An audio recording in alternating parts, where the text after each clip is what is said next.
It's Sports by the Book at the South Point Studio. Here's Jeff Parles. Let's roll. It's a football Friday. It'll be a lot more than just football today on Sports by the Book here at the South Point Studio. I'm Jeff Parles. We have a full boat here today on the studio. Look at here in the set. Look at this. To my left, Alex White is here. Vinny Magliulo's to my right. On the far side, Sportsbook Director Chris Andrews is here. A full house. That's right. Here today. Might be a flush at some point, but Well, we have three in the back.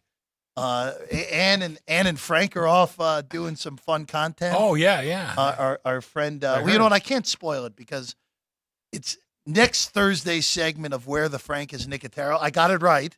It's 2 days in a row now, at least once, Ryan. I know I didn't get it right both times yesterday, but excited to see that next Thursday. But we have a lot to get to today. But I have to start the show off with something I saw on Twitter. Because if this sports betting stuff doesn't work for us, we have finally found our new jobs, guys. you do? I do. Okay. The Buffalo Bills are looking for snow shovelers Yeah, well, good luck. to get the stadium ready in time for Sunday's game against I hope their Pittsburgh. search goes well. Hey, keep me out of that. I That could be you three. can tell you one person and probably three other definitely nots, and they're at this desk right now. So Well, Yeah. born and bred Vegas. The two of you have been in Vegas. I shoveled for enough a snow. long Why do you think time, I'm and all- here? And we're all, I and all- shoveled snow a lot. I was going to say all three of us grew up on the East Coast. No, I don't miss it. No, I don't either. That part. I don't miss the even, snow shovel. Even though Frank claims there was some snow on his property yesterday in Yeah, I taled to Frank Yeah, yesterday. He yeah. said there was a little dusting. a of little snow. dusting. Yep. Yeah, that's good. We didn't have to shovel it.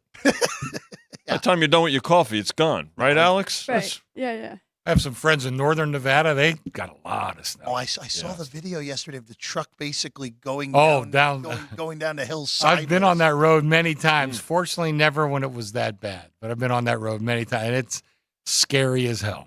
Yeah, looked like it, especially in those conditions up in northern I Nevada. got a quick story. One year when the year when the Niners crushed the Chargers in the Super Bowl. Okay.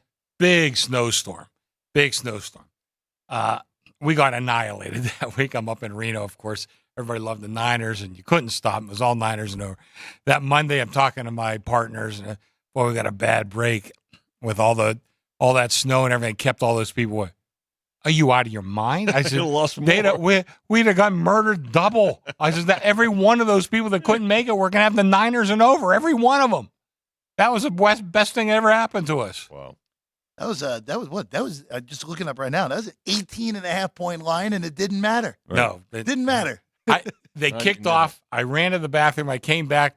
7-0 Niners. I'm like, what the hell? I was gone like 15 seconds. Was that the year, Chrissy? I hate to bring this up, but that was the Chargers, right? The Yeah. Chargers. Six won touchdown passes. They won from Steve in Young. Pittsburgh, right? They That year? did. Oh, Sorry, too soon. I'm still not quite. That was the two worst Steeler losses of all time. Both involved the Chargers. Who was the quarterback of that Charlie? Was that Stan Humphries? Yeah, Yeah. Stan yeah. Yeah. By the way, I was alive for that one, Vinny. You You were. I was. amazing. I was. Ryan wasn't. John wasn't. But I was. I was. Thank at God least for on the internet. Yeah, I was on the planet at least for that one. And Ann's not in here for this conversation, but she is actually a Chargers fan, Yes, so she is. she would be enjoying She this. is. No, we can't be friends Besides, anymore. like the Niners game, but They were in San Diego. Yeah. Wow. It was the San Diego Chargers, 1994 season, 95, 49-26 final of that Super Bowl. Over with ease. Niners would relatively ease. Oh yeah, like I said, Steve Young had 6 touchdowns. To this day, I still say, and Young, first ballot Hall of Famer, Yeah. underrated. Underrated. Probably would have been properly rated if he wasn't following Montana. Yeah, but Steve Young, for my money, is as good as just about any one of them. And the BYU line of quarterbacks ended with him in the NFL. Yeah, pretty much. Yeah. Pretty much, that was it. All right, let's hop into it, guys. Let's go to these NFL playoff games. Actually, I do want to do one last thing before that. Gentlemen, we haven't talked about what happened on Monday yet with What you was guys. Monday? with Michigan winning the national title against Washington. That game. That's like ancient history You know, now. well, the news moves fast since Kalen DeBoer's not even coaching Washington anymore. Did he sign with Bama? But he's going to Alabama. Yeah, they're putting his contract together. Yeah. The list for Washington, by the way, includes Alex White's head coach, Barry Odom. So could be a little bit of fun here and down on that. Regardless, though, how did we talked about on Monday? Flood of Michigan money late.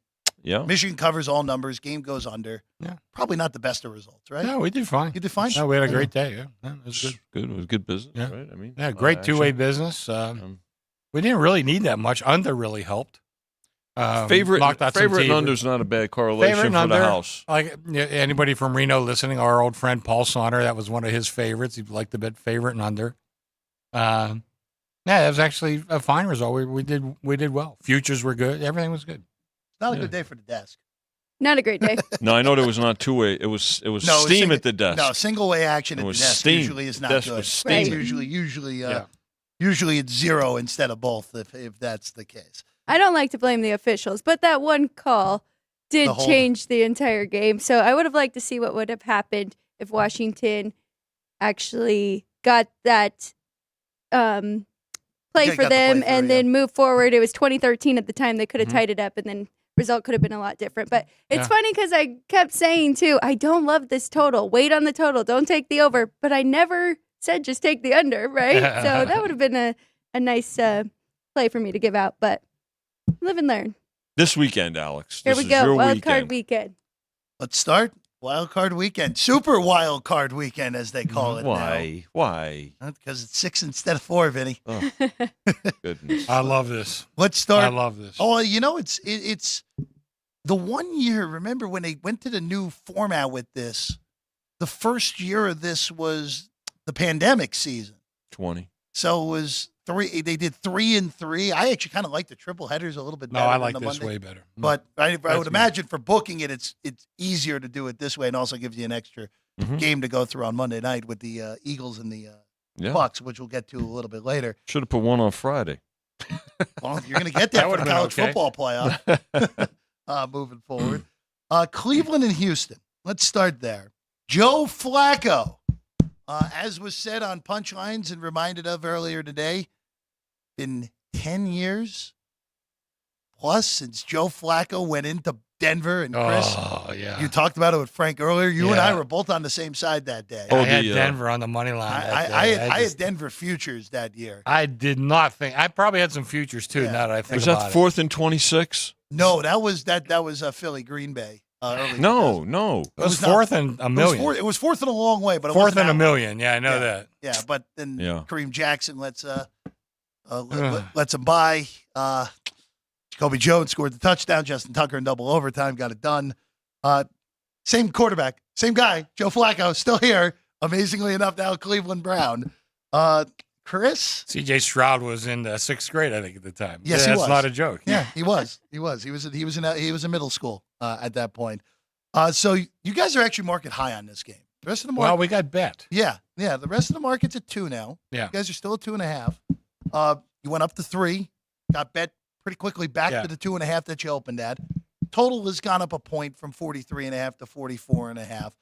Alex and I talked about this yesterday, and we'll add our thoughts as we go through. But this is a fascinating game to me, especially with the way Houston got here, and especially with the way that Joe Flacco and Cleveland are here. Yeah, it's such a story. I mean, Joe Flacco, and Dave Damashek mentioned, he says, if you ran into a coma 6 weeks ago and you suddenly woke up, you say, what, Joe Flacco is in the he's a road favorite in the in playoffs? 2014. And the Rams are in the playoffs? What the hell happened? I don't particularly like either side in this game. I will say, though, last couple of days, which I was out sick a couple of days, but I did some work on some home field advantage, and I always say home field advantage and road disadvantage. The split on Houston is not that great. They're pretty consistent no matter where they play. The split on Cleveland is pretty dramatic. Much, much better at home. And I'll go through some of these as we go on, but much, much better at home. Now it is Joe Flacco, and I can tell you what, God knows I am a Steeler fan. I saw Joe do fairly well against them. Joe is impossible to get rattled. He ain't going to get rattled here or anywhere else. I mean, if a plane's going down, Joe would probably be sitting there and reading his newspaper. He's not going to get rattled. But that being said, it's still a team and not just a quarterback.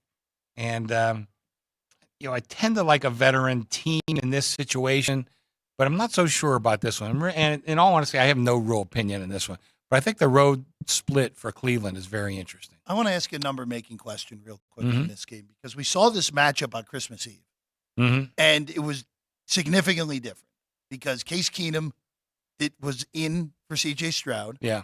And Nico Collins didn't play for Houston either, so take out their arguably their best wide receiver. Obviously, we know Tank Dell was already hurt at that point. Take out their quarterback.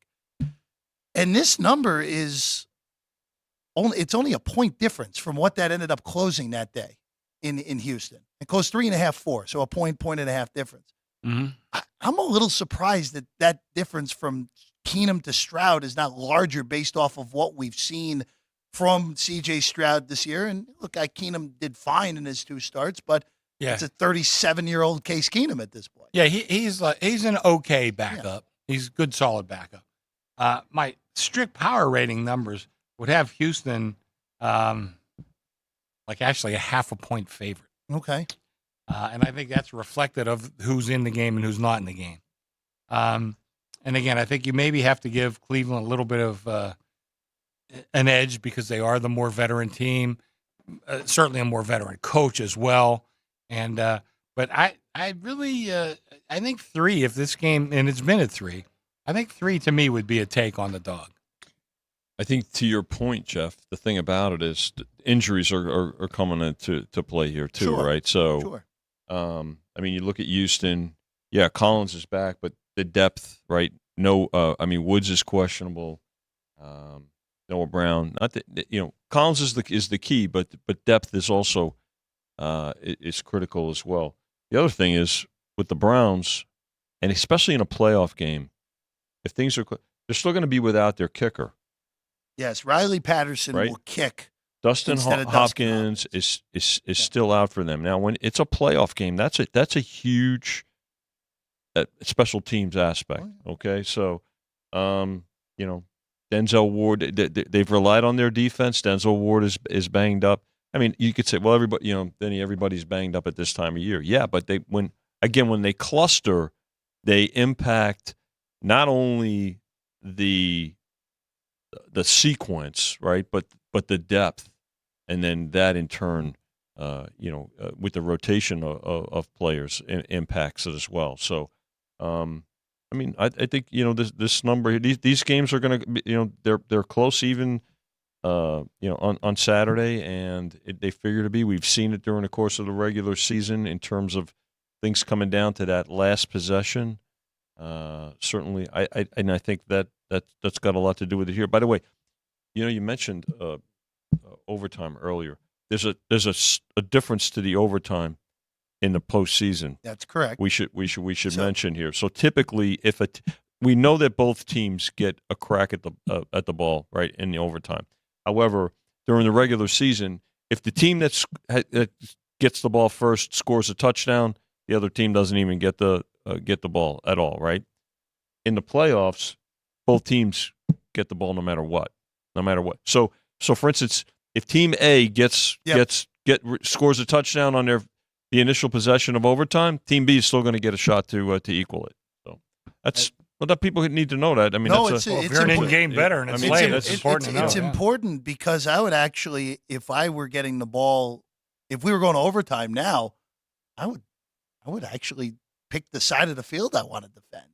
So I get especially if you're outside, get the ball second, go for it there. I mean, that would be the way that I would go about it at this point because if they even go down, score a touchdown, you know what? Yeah. I come down, score a touchdown, and go for a 2 and win the game right there potentially. So it would do that. Alex, let's get your thoughts here because we talked about this a little bit yesterday.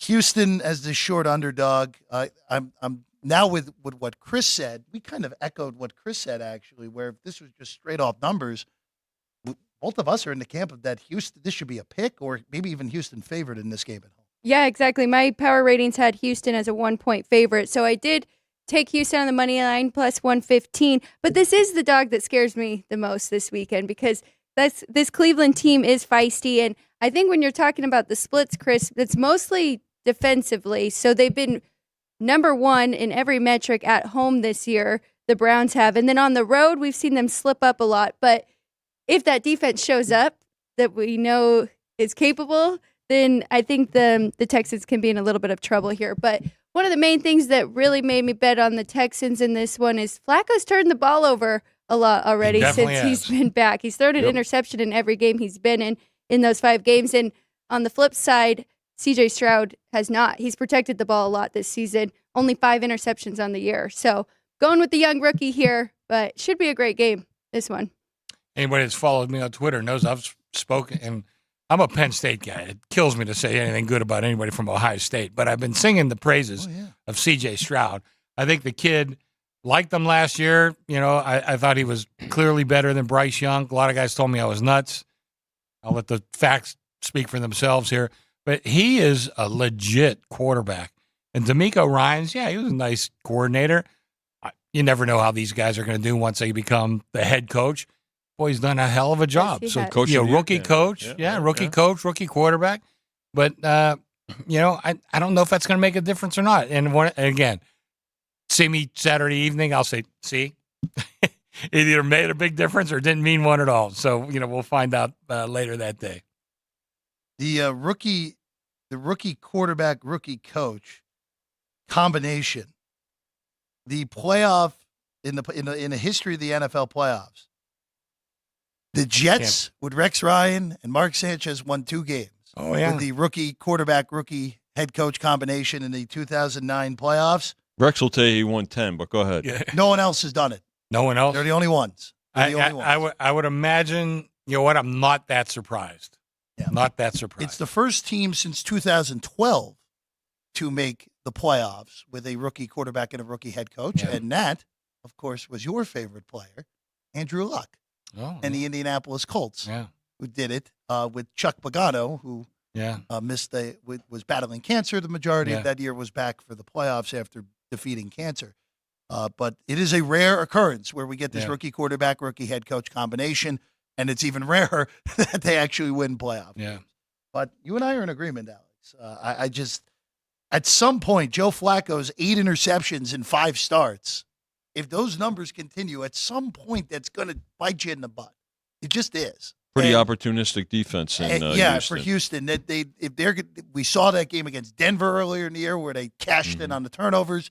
That's part of the reason they're in this spot right now because they won that game. So, Alex and I are in agreement. I already moneylined Houston. Took a piece of 3 earlier in the week as well with the Texans. So we'll see how that one plays out. And it's a game that we know we will have no weather in. We can say that. A few. The next 2 we'll get to will have a little bit of weather, to put it politely. And also one other thing I want to just bring up, just a fun note more than anything.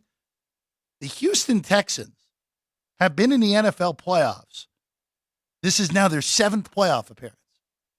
They have played in this time slot all 7 times. Is that right? Yep. That's weird. The 4:30 p.m. Saturday kick. They have played in that time slot every single time. Weird quirk, but I'm sure somebody has a metric that means something.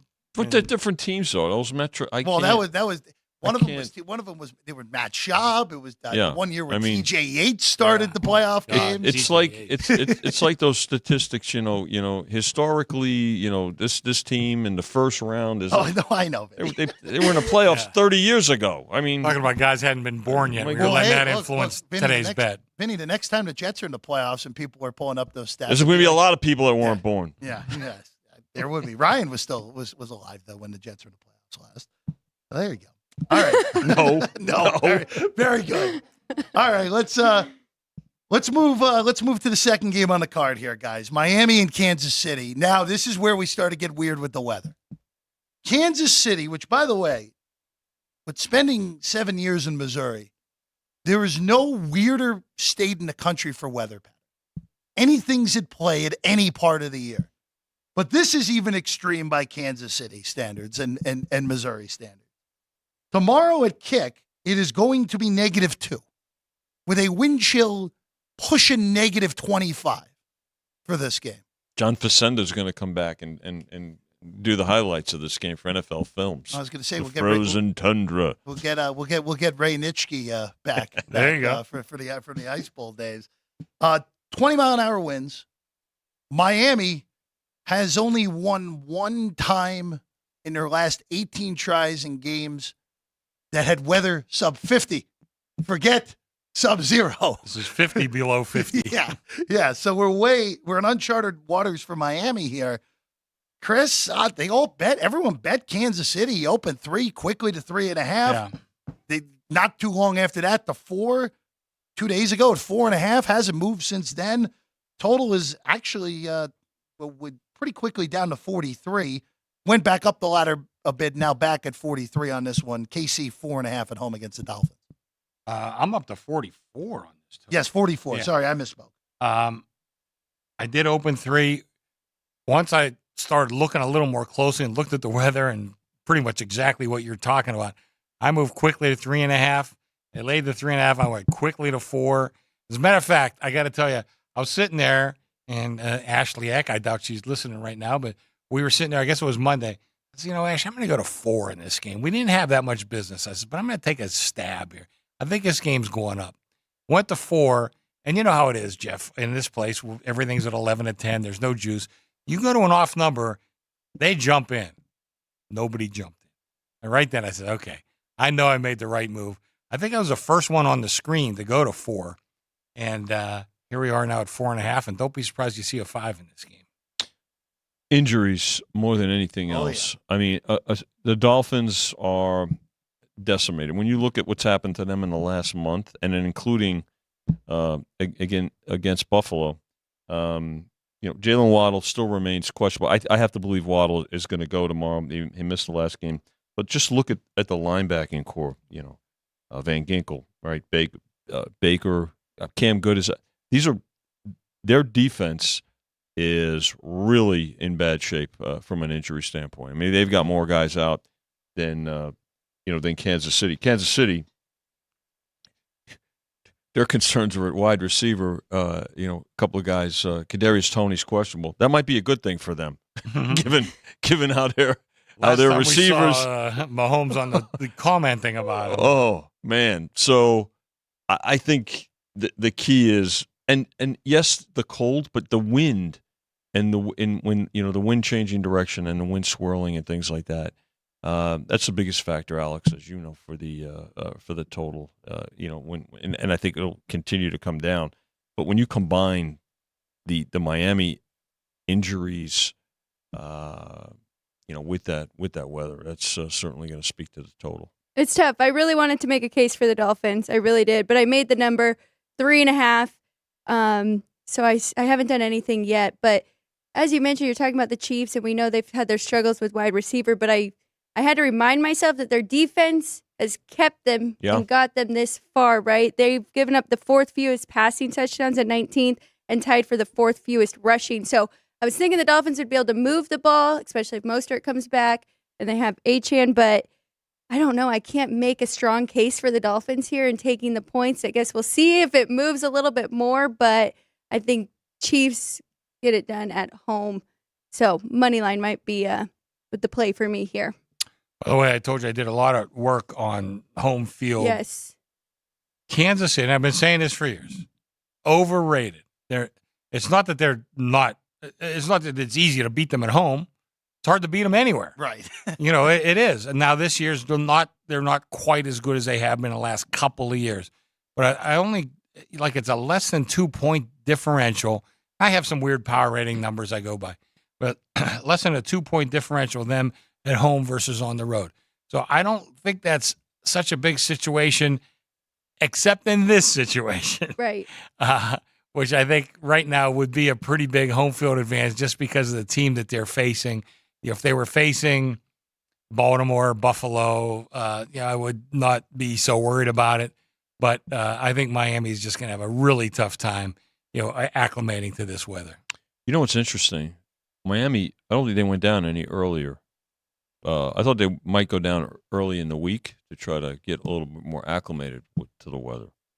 It's hard to get to Kansas City today. I was just going to say this, so, practicing all week in 70-plus degrees and then going down there, I was surprised. You have enough air conditioning to get the indoor practice facility down to zero, Vinny? I don't think so. The humidity, humidity in this game is icicles. Very good. I'm just going to throw these names out there, okay? Emmanuel Ogbah, Melvin Ingram, Bruce Irvin, Justin Houston. I'm not naming Pro Bowlers from 2017. Yeah. Those are the actual pass rushers for Miami this week. Wow. So you're dealing with, and Vinny brought it up.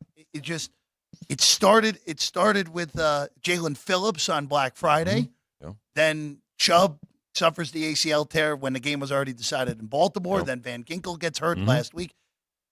Even if this is just a regular cold game, even if it's just like a 25-degree day in Kansas City, just your regular cold January night, I wouldn't like Miami's chances anyway because of the injuries on the pass rush. Mm-hmm. This is the year where you can get after Kansas City because that offensive line is just not as good as it's been. And Miami just doesn't have the guys healthy Don't have right the bodies. now in order to take advantage of that. Then you add in it go sub-freezing. So now you have a high-flying, highly fast offense that is going to get slowed by the cold. And by the way, Kansas City's defense is pretty darn good also. That seems to be forgotten by a lot of people because of the struggles on that offense. I just don't see this. I was kind of with what Alex said. I was trying to look for reasons to fade Kansas City, and I just can't do it because I don't trust the opponent. Good point. I'm always looking at dog. Yeah. I wind up needing a dog most of the time, so I might as well like them. But I can't find much reason to like this dog either. I don't want to break my, how would I say this, my bookmaking regiment, discipline, and just start going willy-nilly up. But when they bet me, I'm going to move it fairly quickly. But I haven't gotten it bad enough yet to move up to 5. Dolphins needed that win. They needed to win the division. They needed to have a home game this week. Well, you wonder how that's affecting them psychologically too, right? Let's face it, they got to be emotionally down after that. Well, and like you said, Alex, forget even just last week. Just hold the 2-touchdown lead against Tennessee a month ago, and good point.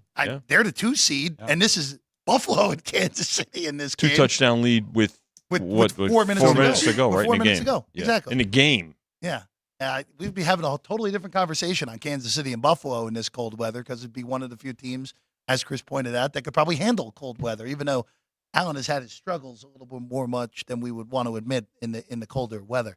All right, we're going to take a quick break. When we get back, we then now get to the game that has had an unbelievable decline in the total, but for very good reason.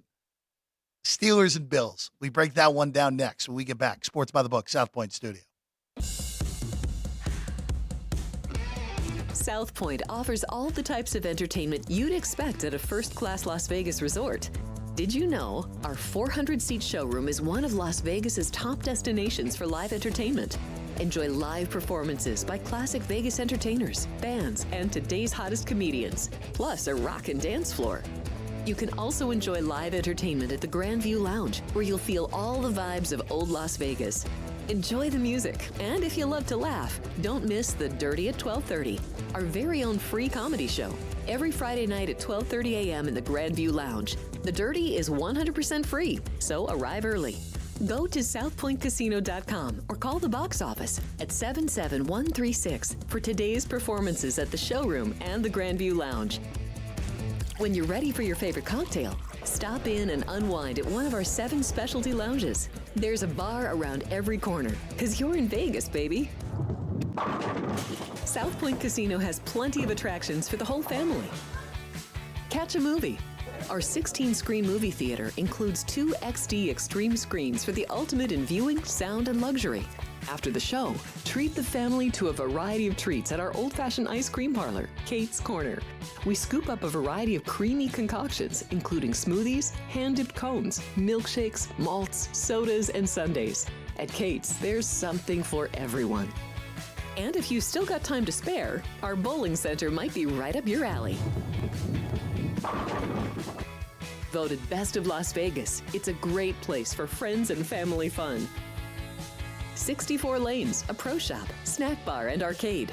And while the kids are bowling, you can play slots and sip on a drink in the Alley Cat Lounge while overlooking the lanes. For our more serious and professional bowlers, the South Point is also home to a separate tournament bowling plaza.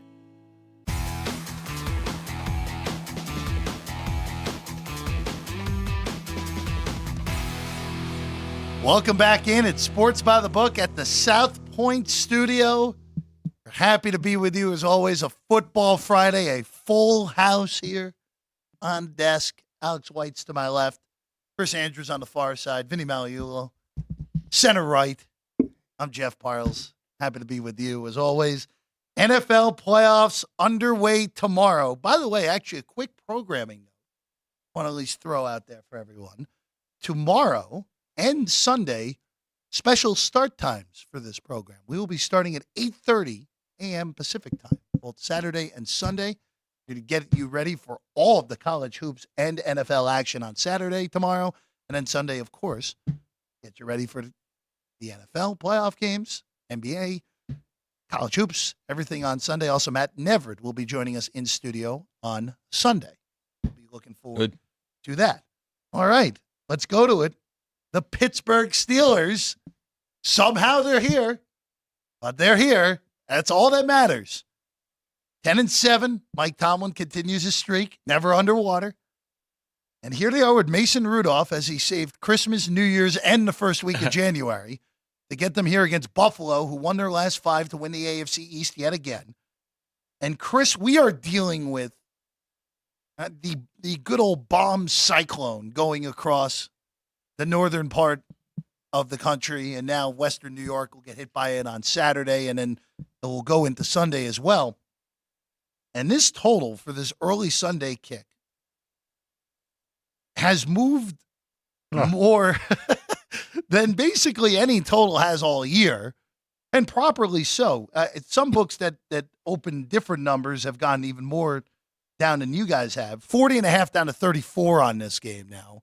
And you're not done yet. I can tell you that by the time this game kicks, assuming the weather pattern holds up as expected. Looking like an Iowa total. Getting close, yeah. Yeah. Looks like an Iowa weather, too, although Kansas City's probably a little bit more close to that. But we're going to see some severe winds. Yes. And, Josh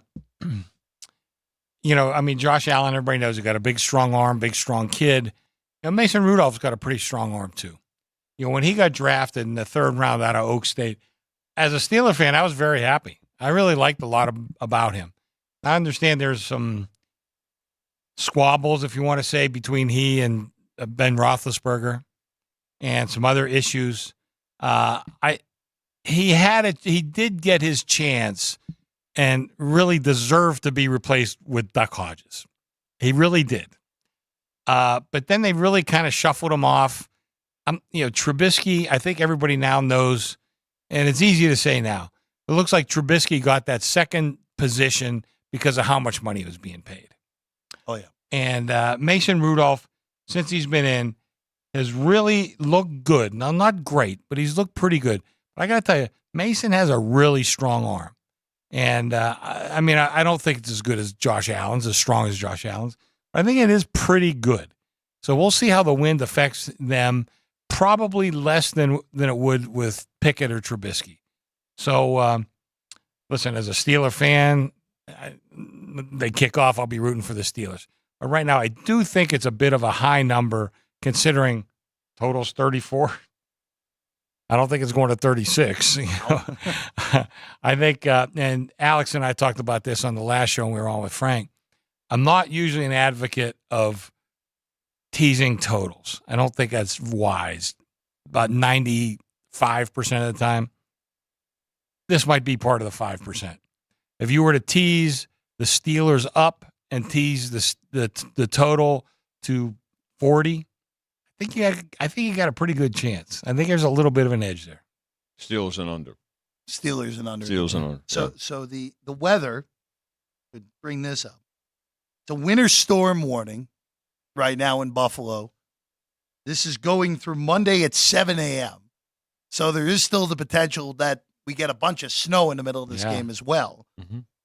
As of right now, it's supposed to be 21 degrees, no precipitation, at least at the times, right now, 1 in 5 chance of precipitation with 30-mile-an-hour winds. Yeah. Consistent 30-mile-an-hour winds. That's pretty bad. Gusting to 55. That's real bad. And look, we saw this.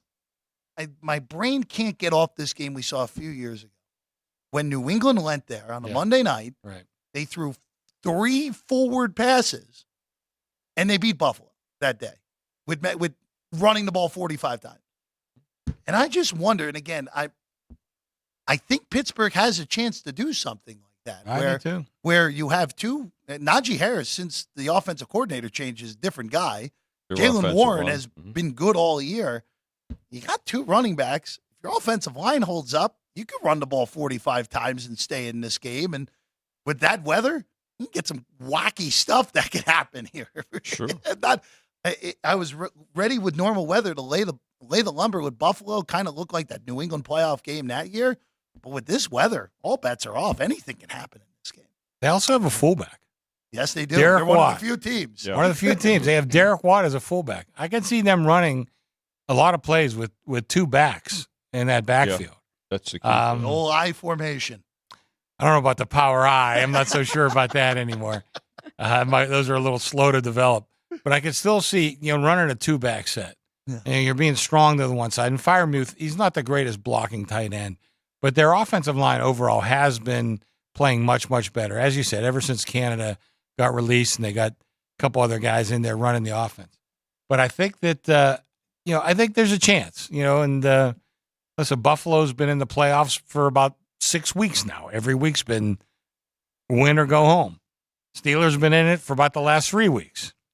You got 2 pretty battle-tested teams. I still like McDermott as a coach. I think you got 2 good coaches. I think it's going to be a really interesting game. And, Vinny likes it straight up, Steelers and under. I can see that, and I can tell you right now, I'll pretty much be rooting for that. So. Well, I think, to Chris's point, the running game for the Steelers has been their key offensively, right, in the last month. Look, Rudolph's done well because of that offensive line. The running game has helped him. I mean, that's definitely helped everything that he's doing. I think if I was back in the Steelers show, the thing that would worry me is no T.J. Watt because of, absolutely. He's one of the few defensive players in the league that can impact the number, and probably by at least a point here, when you think about it. I agree. Defensive players typically don't impact the number the way a wideout, maybe a back, certainly not a quarterback, but there are a few defensive players that do impact things and basically impact the offense too. How could that be? Well, stopping the other team is critical, right? Now, let's face it. You look at the Bills, their best running back is their quarterback, which is, to his credit, terrific, but also very risky. But I think you're going to see a lot more of it because of the weather. We know about their defensive injuries that they've incurred all season long. So, look, if you get double digits in an NFL playoff game, that's where professionals certainly get involved especially if a team can run the ball like the Steelers have. So, my point was to your what you were saying, Chrissy. This if you're ever going to tease a total, because now you're getting the total back up to close to 39 or 40 points. Yeah, and if you look at that, then you really have to look towards the dog in that scenario with the weather. Probably somebody needs to do more work than I. And I'm just kind of shooting from the hip. I just see a little bit of value possibly there. But I do want to say this about first of all, T.J. Watt, unquestionably the number 1 player for the Steelers, even more than a quarterback. Pickett for them, Rudolph, fine. But T.J. Watt absolutely impacts that line. However, other than T.J. Watt, this team is very healthy right now, especially when you look, mid-January. The team, he's really the only injury of any real significance. So is T.J. hard to overcome? No doubt. But other than that, the team is fairly healthy. I think Minkah Fitzpatrick's probable, right? Minkah Fitzpatrick's practiced all week, and I'll tell you, he's been in and out all year, and he's a big key to that defense. Yeah, 1-10 without Watt historically for Pittsburgh since he's been drafted.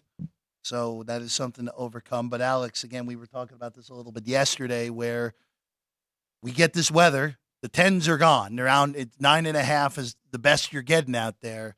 But with this weather, when you're getting more than a touchdown, it is very, very difficult. And forget the weather.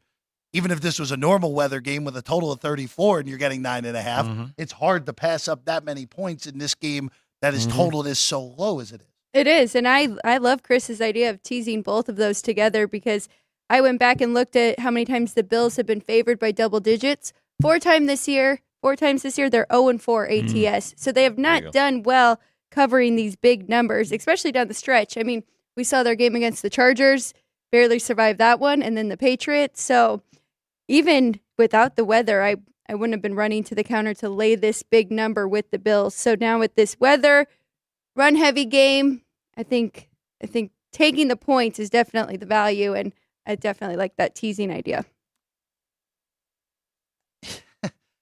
You've known my thoughts on Buffalo all year. Well, I was shocked when you said that you were going to lay the points before this weather. If it wasn't for the weather, this feels like the type of team that Buffalo pummels.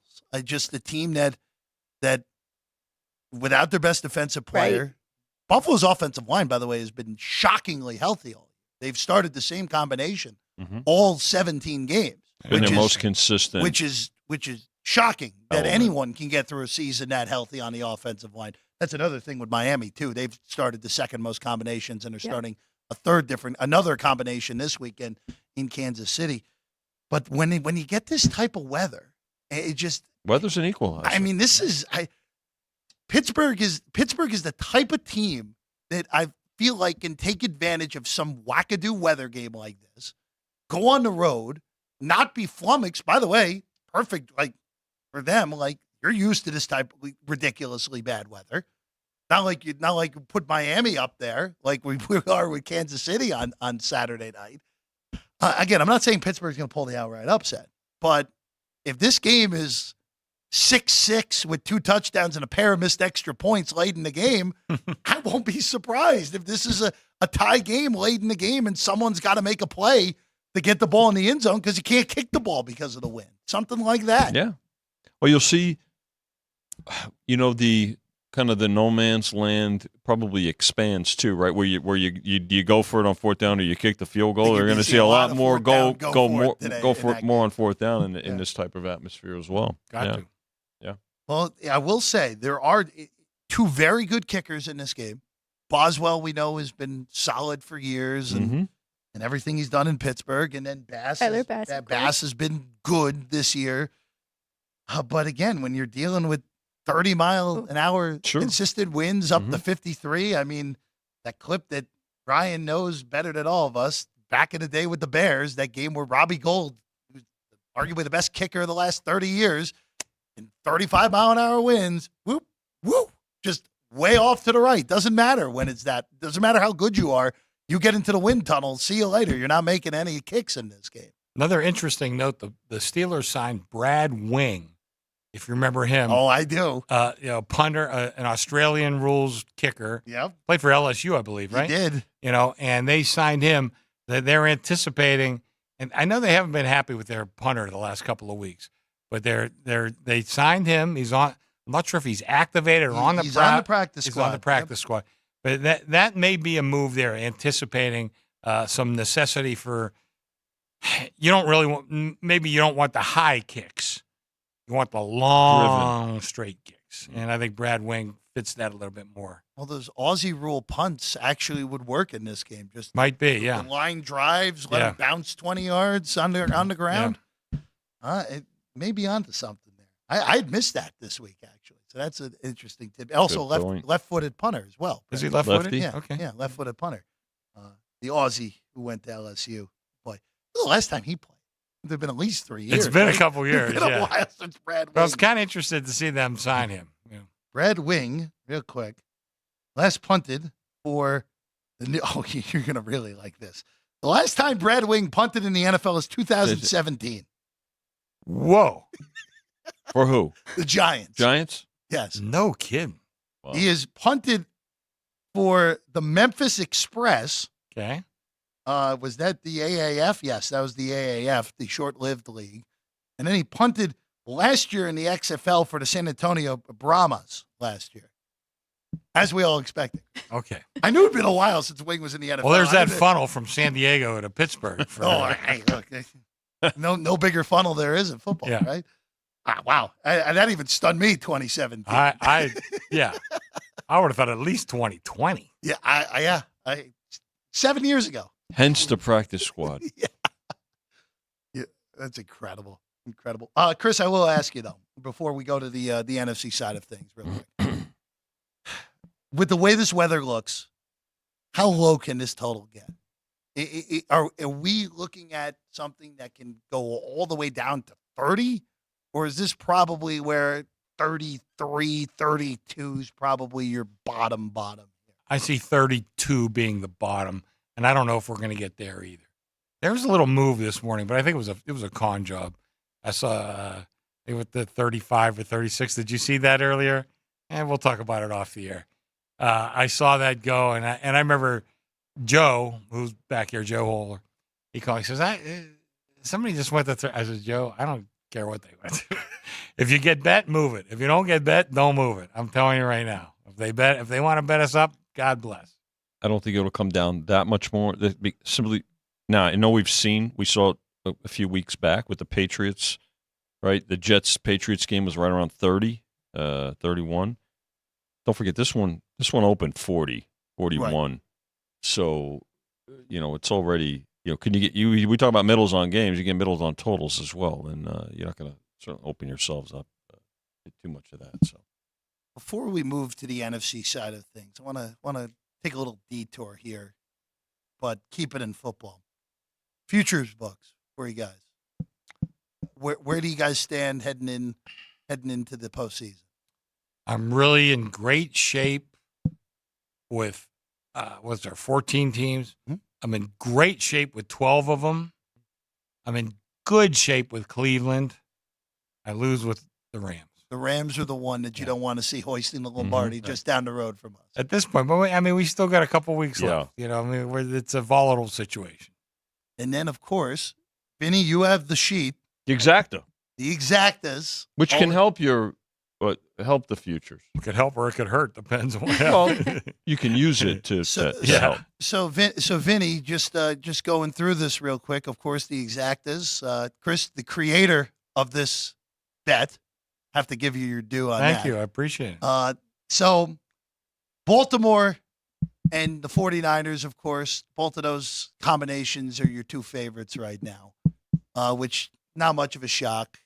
They're the number one seeds, right? They're the number one seeds. They have the bye. Quite frankly, I think they're not. Everyone has said the Niners all year. It's kind of amazing that a team like Baltimore goes 13-4 with their fourth loss being a nonsense loss with their backups in there. And all they did this year was just whenever they played good teams, they elevated to that team's level and really beat up. Won by multiple scores in San Francisco on Christmas night. They beat the Lions by 1,000. They beat the Seahawks, who aren't in the playoffs. Yes, I understand that, by a ton. Really, the only playoff teams that played them tough this year were the Steelers who beat them twice, amazingly enough. And the Rams probably should have beat them in that game if it wasn't for that fluky punt return in overtime. Mm-hmm. But it really is fun to look at these, Vinny, and Chris, where, again, you can take your chalk, but you know what? If you like chalk to get there but not win the thing, you can have a whole lot of fun in betting a whole bunch of these here. Well, I said on the earlier show, don't put your whole bankroll on one of these. No, small bets, yeah. If you want to have $10, $20, $5 on one of these long shots, probably better off. What's the Steelers to beat the Cowboys, Vinny? Which we've seen twice in history already. Right. Steelers to beat the Cowboys is 500 to 1. Okay. Well, $10. Sure. There you go. There's 5 dimes in your kick. What the hell? Can somebody get hot and get there?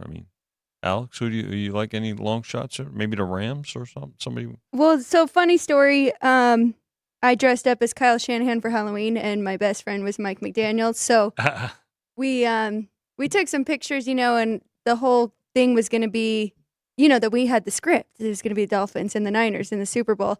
So I had to put a little bit on those two beating each other. Yeah. Okay. But then when I did that, I also was like, I love the Ravens for a while now. So I took a little bit on the Niners beating the Ravens at 18-1. So I have those right now, but I don't have the Ravens winning, which is terrible. But so yeah, I do think it's I have fun. Niners beating the Ravens 18-1. No, that's what I got it at. You got it So at. this was Halloween when I Somebody was else doing those. had it. Okay. Right. Somebody else. So now Loving it, these, too. I know I was looking at the opposite side, A seeing little if there was 5-0. value there for me, but it is a lot of fun. What year did these start? When did do you remember? God.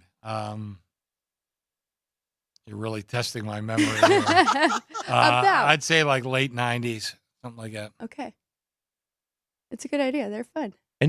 Also take into account what you have as a better in terms of futures, if any, right? I mean, not just with futures, but how they can, Yeah. you can take some different selections based on what you have. I mean, if you've got, for instance, if you got Ravens tickets, well, maybe you want to, if you've got Ravens on the futures and you got them early enough, you're not going to put an exacta in on the Ravens. You Right. might take the Ravens as The backup. the second team to get beat by. Maybe it's the Niners. Maybe it's the Cowboys or I mean, so If I were in that scenario, I would just take Niners over Ravens, Cowboys over Ravens, Yeah. and maybe one more. I don't know who that last one would be. 'Cause Probably- I don't. well, it would be. Maybe I would probably take the Rams personally because I don't Okay. trust the Lions. But Rams over the Ravens. That's what people seem to be doing. 55-1. yeah, it might not actually be. Maybe I don't know. It's this NFC side. It really does feel like the Niners are going to have to do something bad in order to not win the 2 home games in order to get here. Now, once they get here, a different story, especially if they play Baltimore in the Super Bowl, where the Ravens, we already saw them clock them a few weeks ago. But it is always fun to look at those. And I will say this on the AFC side before we close the book on the AFC side, and in the second hour we do the NFC games.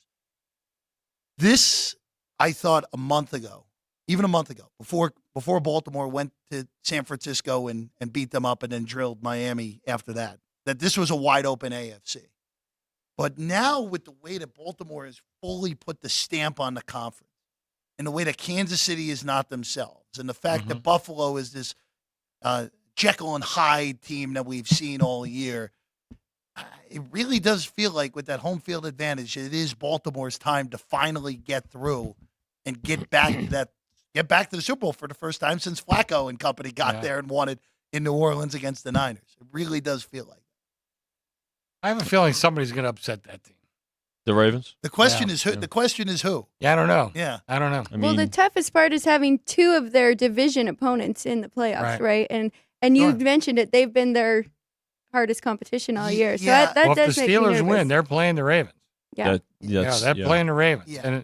And I think even Jackson said this week, we do not want to see the Steelers. We split had the Dave season, Damashek right? on that last show. What did he say? The biggest ghost out there? The Spostas. They're supposed to win. Yep. Supposed to win. That could be a heavy burden. Could be a heavy burden, Still, especially if you're Lamar Jackson. You've never won a playoff game. You've lost twice to the Steelers. Not this year, he himself, but the team lost twice to the Steelers this year. But you're supposed to win this one.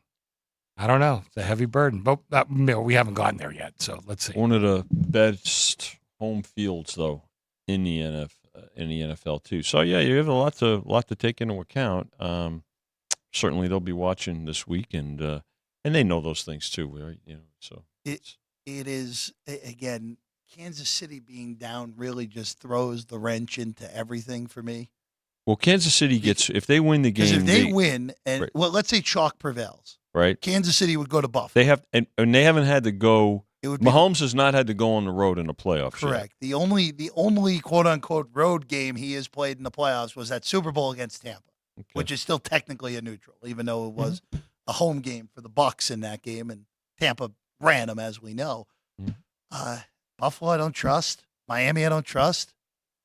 Cleveland's got a shot. Cleveland, if Flacco doesn't go turnover happy, Yeah. I think is as live as anyone. But Alex and I don't think they're getting past this weekend. So who knows? It's hard for me. And look, if Baltimore goes out before the Super Bowl, then Niners will be favored here more likely than not. Whoever the opponent is, they'd probably be the smallest of favorites against Buffalo if it is the Bills.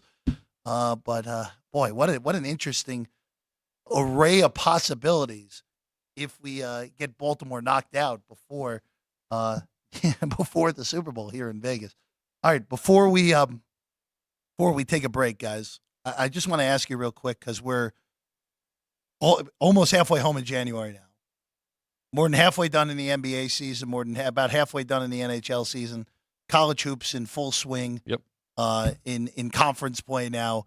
Just how has everything gone for those sports behind the counter through the early goings, at least hockey, NBA, and now getting into the good stuff of college hoops? I think college hoops is certainly now public's more involved now than in the beginning because in the beginning. And it starts much earlier, it seems, every year that, the professional bettors are locked into that. Still, bettors on the weekend, your casual fans, general public, is still glued to the NFL, right? But during the week, and remember, there's NBA every day, there's NHL every day, and college every day. Then there's more of a balance between the public and professionals, right? But people are starting to follow it now because they're going to start to get ready for college basketball, March Madness, right? Try to get familiar with teams. Again, every game is televised. The Knights get their support locally, but there's also opportunities, and we've seen it, particularly with their injuries and their inconsistency in terms of scoring, to get opportunities to play against them, right? And then the NBA, again, the biggest challenge for both, I think, bettor and bookmaker is who's playing and who's not. I mean, we've been talking about this now for a couple of years, and it hasn't really changed, unfortunately. So that part there, again, when the NFL is up, Chris, right? We see, it certainly rules. But certainly during the week, more support for the others. No complaints. Everything's been good. Not it's never great until NFL's over, and then you start picking up a lot of action. Right. But I mean, it's been good. Nothing crazy. God, I went through basketball futures this morning. I guess I got Arizona and Purdue. Those look like the co-favorites right now. Mm-hmm. I can't remember who's right behind them. Maybe Connecticut. Houston's right there. Connecticut's right there. Kansas isn't too far down. I'd have to look, but I just went through today. Houston is up there.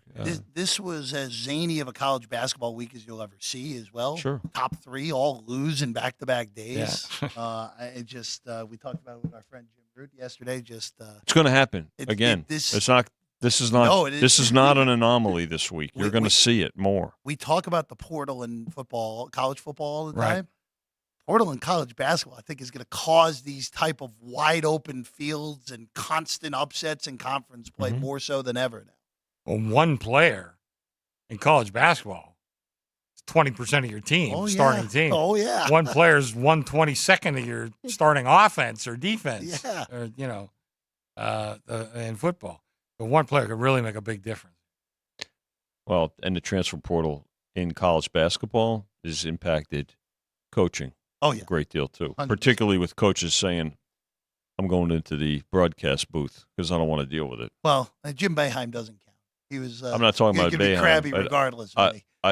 Jay Wright. Oh, yeah, 100%. Yeah. Jay Wright left probably 5 years earlier than would have expected. There you go.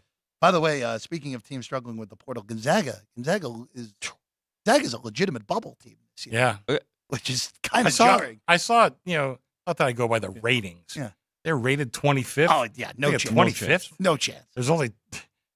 They're better than all the rest of those teams? Really? No chance. No. Not in this folder. No way. Got home on Santa Clara last night. Yeah, I know you had them. Yeah. Well, what the problem is? I'm concerned with that because Alex can attest to this. I'm pretty sure I've bet Santa Clara 9 times already this year. Yeah. I don't know if the value is going to be proper anymore after last night's outright upset over Gonzaga. All right, we'll take a quick break. When we get back, we go to the NFC side of things next here on Sports by the Book.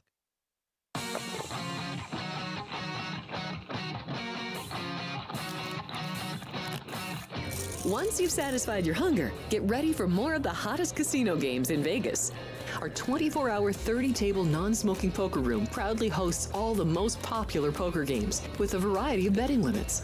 Visit the poker room for a schedule of daily tournaments. Whether you're going to hold 'em or fold 'em, the best place for poker is at South Point Casino. You'll notice that our craps tables are usually the loudest in the casino. If you've never played, join one of our free craps lessons to find out what makes this game so exciting. Check with the craps dealer for schedules and give it a roll. Bingo is also an exciting way to spend your time. We offer 7 sessions of bingo every day. And each session includes a cash ball jackpot, 12 bingo games, a progressive double action game, and a $10,000 bonus coverall. Electronic units are available. If you haven't played bingo with us, give it a try today. Guests can also get in on the action at our one-of-a-kind race and sports books. 2 separate rooms designed to maximize your experience and comfort. Our sports book, with over 400 seats, puts you right in the middle of the action, 24 hours a day. The friendly ticket writers are happy to help, and it's conveniently located next to the famous Del Mar Deli, where you'll find supersized portions of delicious deli items like roast beef, pastrami, and Reuben sandwiches, or soups, salads, and pizza. Plus spectacular desserts fit for a king. And right next door is the race book. Over 150 seats, each with its own TV screen. There are 16 interactive player terminals, so you can bet right from your seat.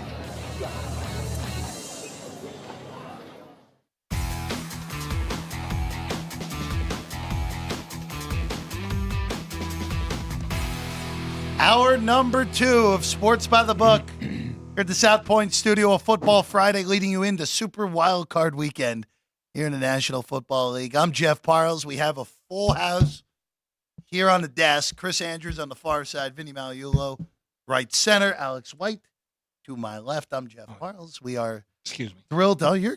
Oh, there we go. Chris will be back in a moment. But we are excited to be with you. We'll get going here with the NFC side of things. I already know we have two-way action on the desk for this game. I already know that. Excellent. So I know you're a big About fan time. About time. Feels like we have two-way action most days, honesty. No steam here. So Green Bay and Dallas kicks off the NFC side of the card. Mm-hmm. Kind of interesting scheduling. All the AFC games will be done by lunchtime on Sunday here on the West Coast, and then it's all the NFC the rest of the way. Vinny opened 8. You're down to 7. Yeah. 49.5 to 50.5. And all I'm going to say is, I don't want to, before we get into the betting angle of this real quick. If Mike McCarthy and the Cowboys do get upset in this game, with now Seattle open, which seemingly makes a ton of sense for Dan Quinn to go back up there. He was the coordinator there when they won the Super Bowl with the Legion of Boom.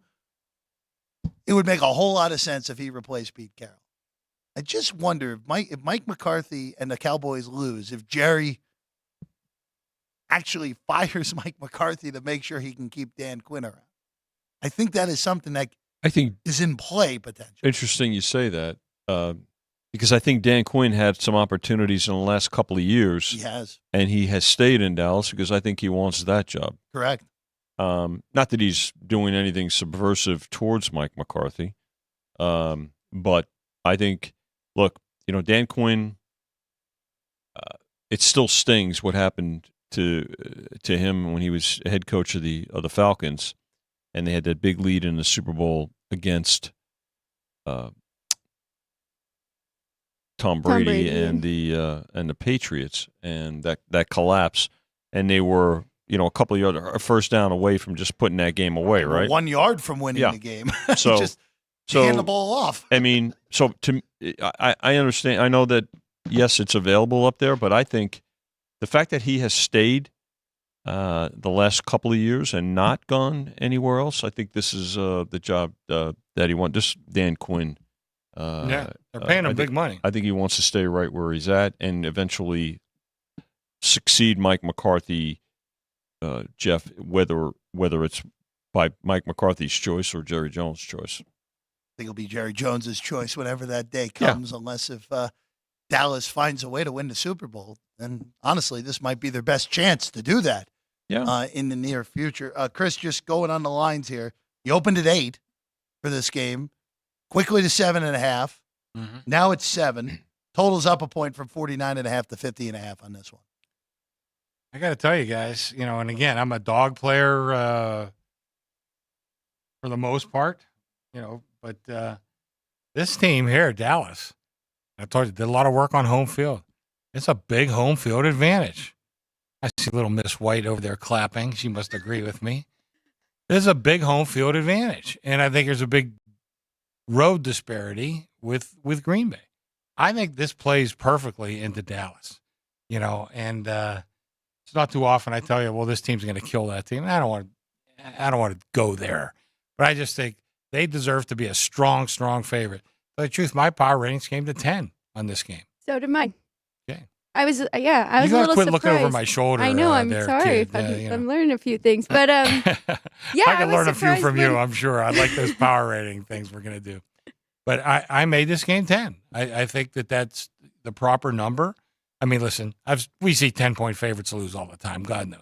But I think they deserve to be a 10-point favorite in this game. I think they're that much better than Green Bay.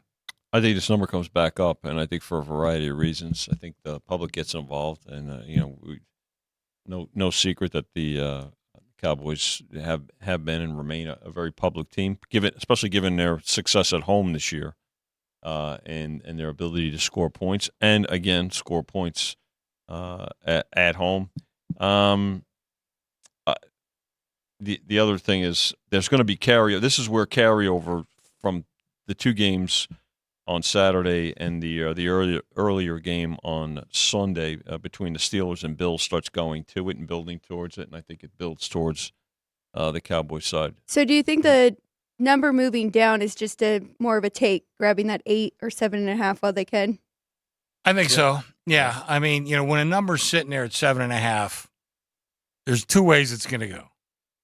But once you breach the walls, it's going to 9.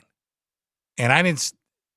Evidently, the handicappers out there didn't think that was going to be the case, so they took the 7.5 where it's 7. I really think it's a number play. I mean, listen, they're all number plays at some point, But I really think the fact of the matter is that I think Dallas should be close to double digits in this game. And it'll go back up. I believe it'll go back up. I don't think it's going to come down. So. I was kind of hoping I'd get 6.5. Lay 6.5 with the Cowboys. But Jeff makes a great point. I mean, he's worried about McCarthy and his decision making, but I don't necessarily think we're going to get to that position because I think they'll have a good lead in this one. You can't ignore their home field this year and 8-0 at home, 6-2 ATS. So I do like the Cowboys in this one. I mean, if they make it past this first game, talk to me in the next two. We'll see if there's a good time to fade them, but I don't think this one is it, especially with how the Packers have played inconsistently all year long, and their defense the last stretch here.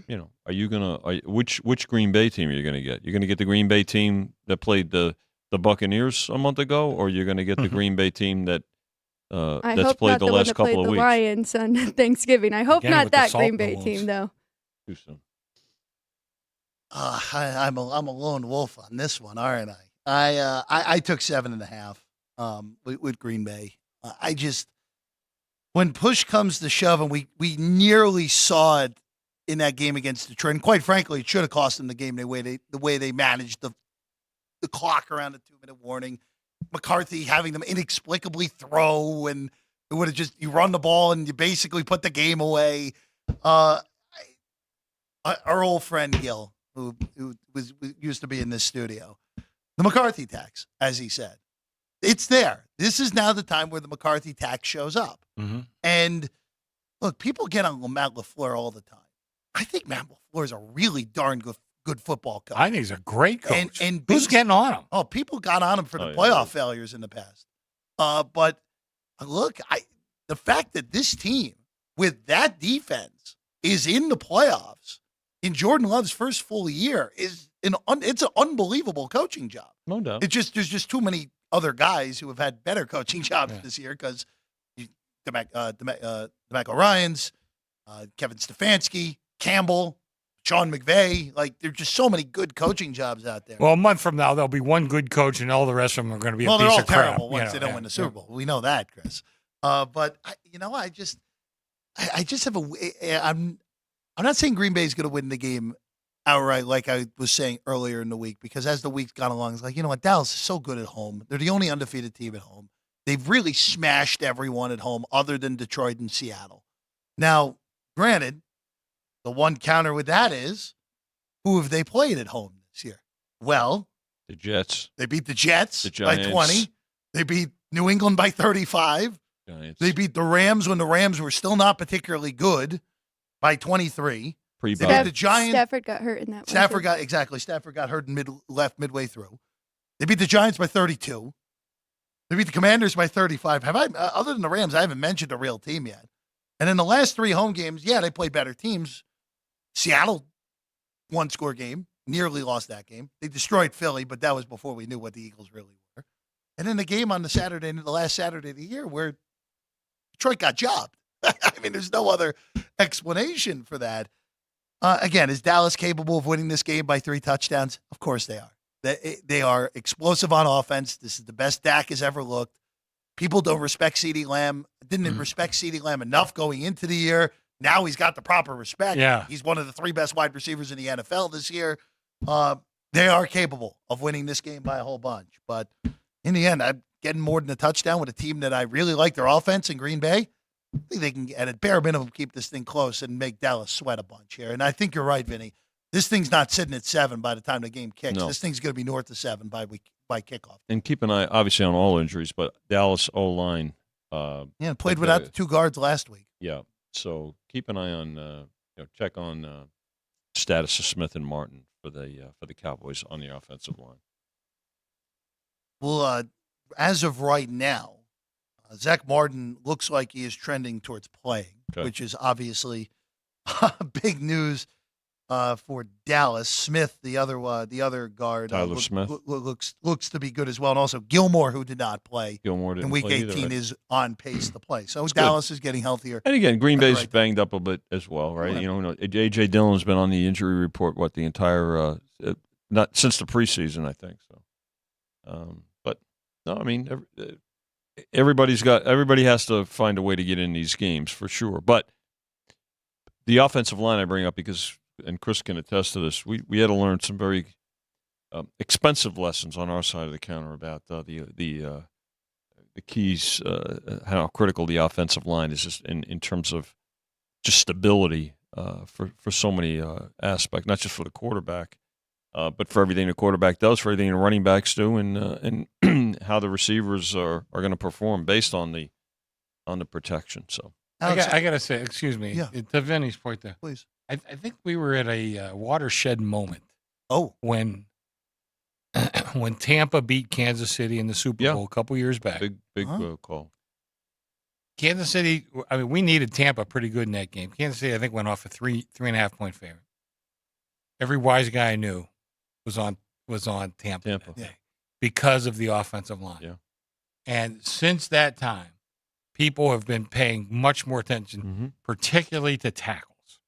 And they had both tackles out that day. And you could see Mahomes couldn't do a damn thing. Since that time, I think people, especially people in the know, which I hope is mostly our audience, who are, I think, a little more fairly intelligent gambler, pay attention more to offensive lines than they did in the past. And I think if we go back and look, that was a watershed moment in handicapping history. it's a great point because that game where I thought Mahomes played great, but he had no time. No. Considering his life the entire game. Considering the fact that remember he had the game where he basically threw the ball parallel to the ground and they almost got a touchdown out of it.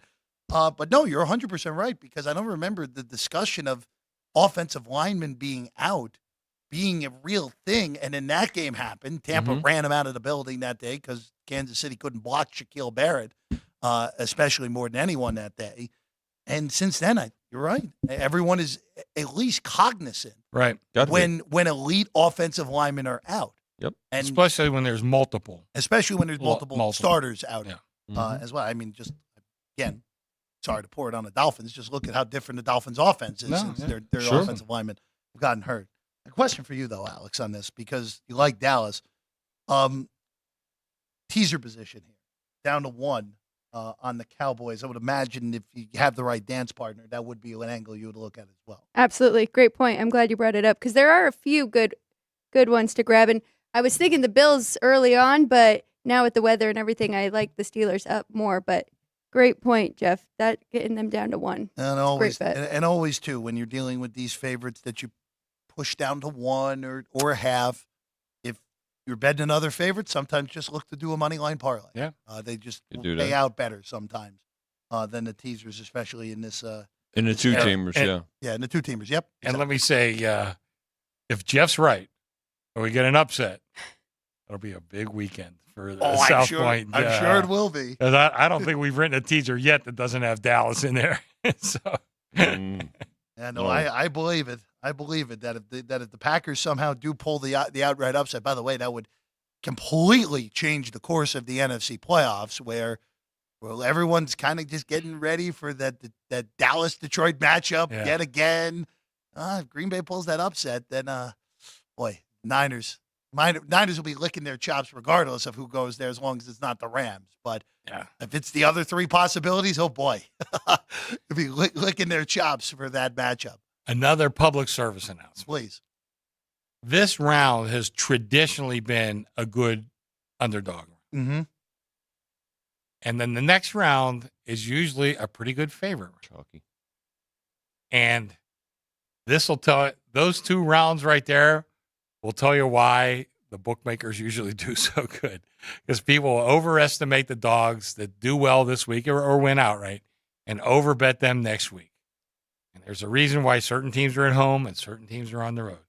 I'm not giving you the whole script, even though I have it in my office, but I'm not going to give you the whole. But again, just a little public service announcement. Be wary of how that plays out, and make sure you're doing all your homework and doing your power ratings, and don't get swept away too much by what happens this week and anticipate the exact same thing's going to happen next week. I will ask you this real quick, because especially when 2 teams were getting by, it was a distinct advantage for Definitely the two teams coming Right. off the bye week Sure. more times than not. Of course, we know 1 seeds lose in the divisional round every so often, but is that for the team? Let's say it's the 2 seeds here, Dallas playing a second consecutive week, but a second home game without a bye.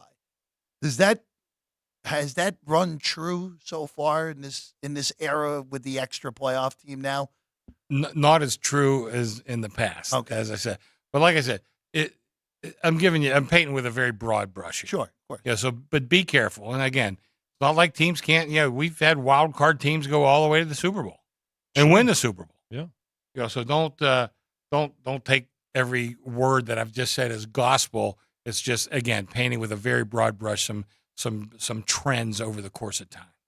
The last team to do that was the Colts, I believe. Wild card? Wild card. Peyton Manning's Colts. Yes. Okay. Well, we might have to look Wait, that up. It no. might be Andrew Well, I Luck. thought, was it the Giants? Andrew Luck didn't play in the Super Bowl. Okay, Wait a then it second. must Wait a have minute. been To make the Super Bowl or to win Win the it. Super Bowl? make the Super Bowl. Okay. Oh, to make it. I'm gonna just I double. think the check. Giants won Yeah. a Super Bowl as Giant- a wild card right? Giants won their Super Bowl against the Patriots. The Patriots. first time Right. as the 5 seed. As a 5 seed. Okay. That I do know. Which is a wild card. We were a wild card, right? Yeah, they were a wild card. Yeah. What year was that? 07. That was the 07 season. So maybe that was more recent then. Might have No, been. because Okay, I got it. Sorry on this. Green Bay He's 2010. really quick. Green Bay 2010 is the 6. Is the last wild card to win the Super Bowl. Yeah. Well, Okay. actually, no. Wait a second. What are we talking about? The last wild card to win the Super Bowl was the Tampa Bay Buccaneers in Buccaneers. 2020. Oh. There you go. There we go. I knew we were Yeah, missing because We one. just the talked Saints- about him I knew we were because the missing Saints- one. 3 whole It's minutes like, ago, wait a you know. The second Saints here. won the Yeah. division that Yeah, year, the right? Saints won the division, and the Saints Right. totally choked that playoff game you against go. Tampa after they destroyed them Oh, twice. in the after beating regular them season. 35-0 in week That's 12 right. or something Yeah, like I mean, that. they destroyed them twice in the regular season. Yeah. Um, And Tampa went there and won the only game that mattered and sent Drew Brees out with a loss. Bingo. In that one. That was also not a good I game forgot for they were a myself. wild card. Let's go to the next one. Matthew Stafford, welcome home. It's a playoff game. The first one that Detroit has had at home in 30-plus years. Barry Sanders and company that day. And Lions won. Ryan, what was the moon stat? There we go. It's a waxing crescent. The hell is a waxing crescent? That's why I wanted to bring it up. I wanted exactly what your reaction was going to be. A What? waxing crescent. Wait. So let me get this straight. So And the it will be pre-production again. meeting was, hey, we're going to bring this up and Vinny's going to go off. Like what? I got to see Vinny's reaction. Yes, No, well, please tell me, well, somebody. Remember, wax on, wax off again. So the Wax on, wane wane off. Exactly. Yeah. What is this? The Yeah. Karate Kid showed up? Karate Kid 5? What's going on? Yeah, I got it. I knew you'd love that. Jeez. Regardless, though, moons be damned here as we talk about this game.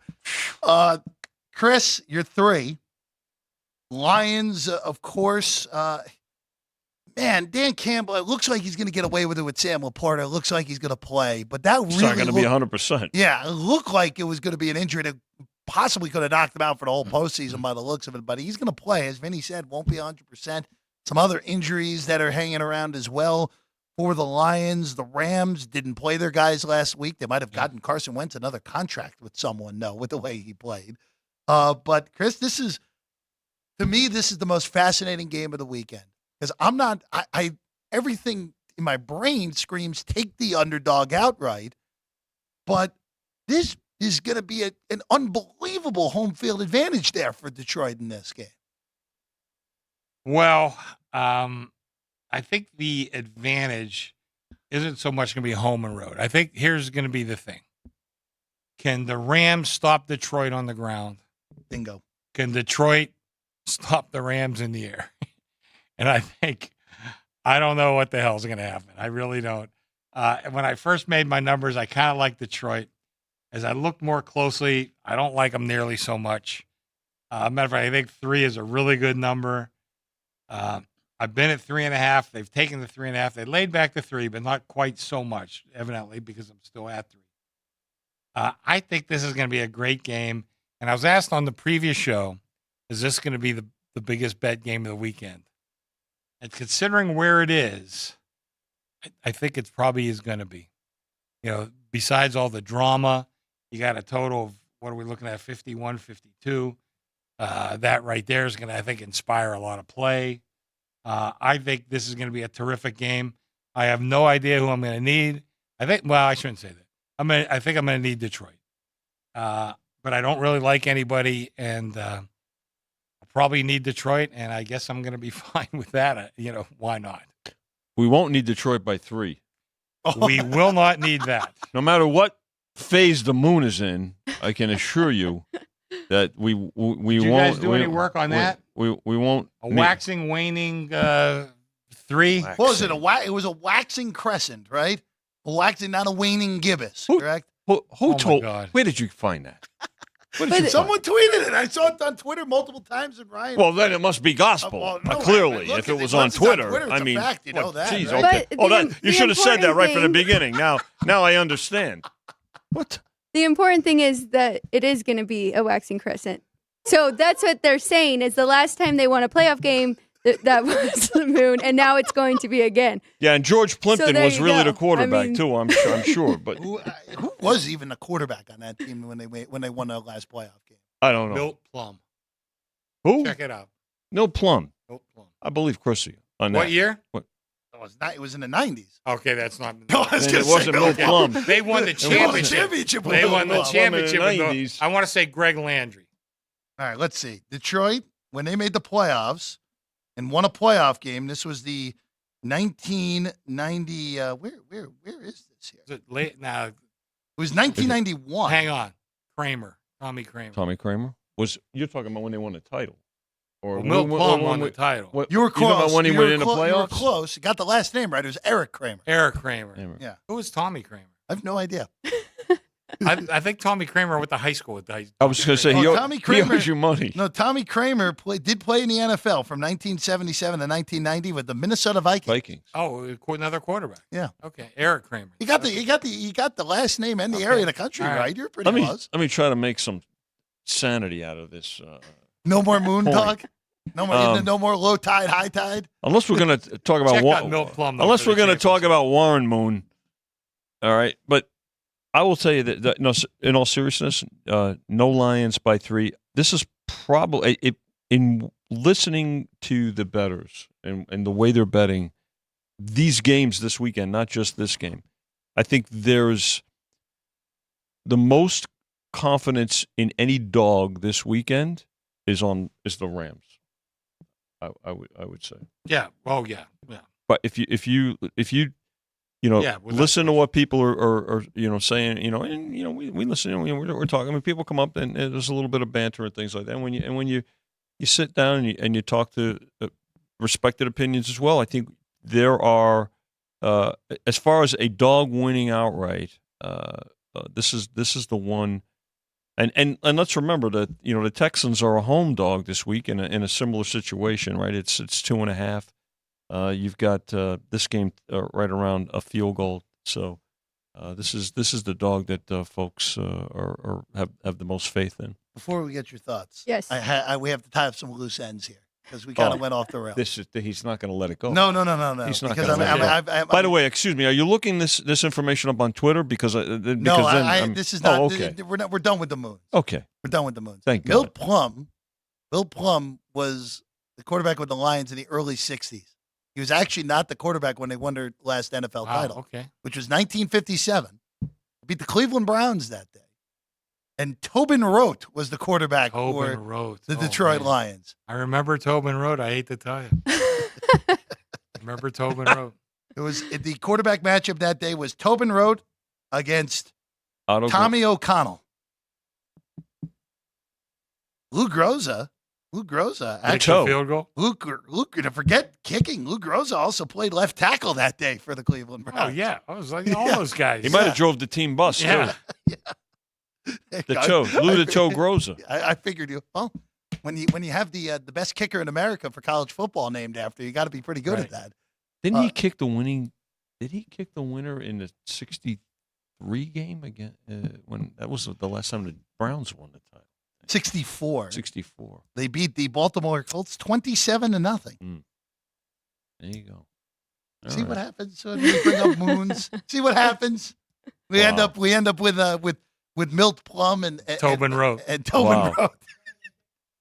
Oh, hey, look, that's debatable though, Wow. Ryan. Kitchen by the Book is great stuff. Debatable. Moons. That's another analytical. That's the new analytics. Point. What the moon is that night. Oh my God. Alex, what do you like in this game?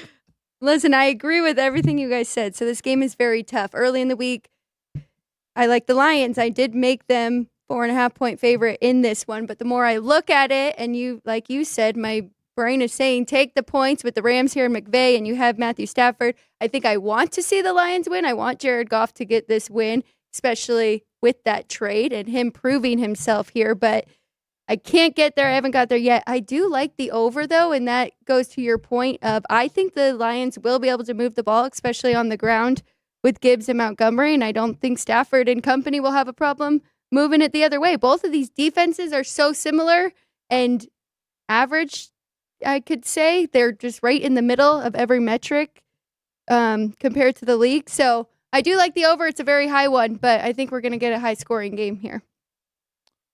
Forget the moons. I will just say this, and you brought it up, Chris. In the end, you are right.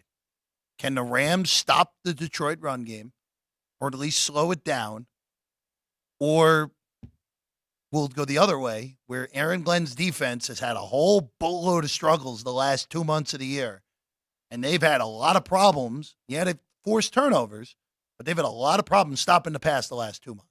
Turnovers. And if they don't force Stafford turnovers, Right.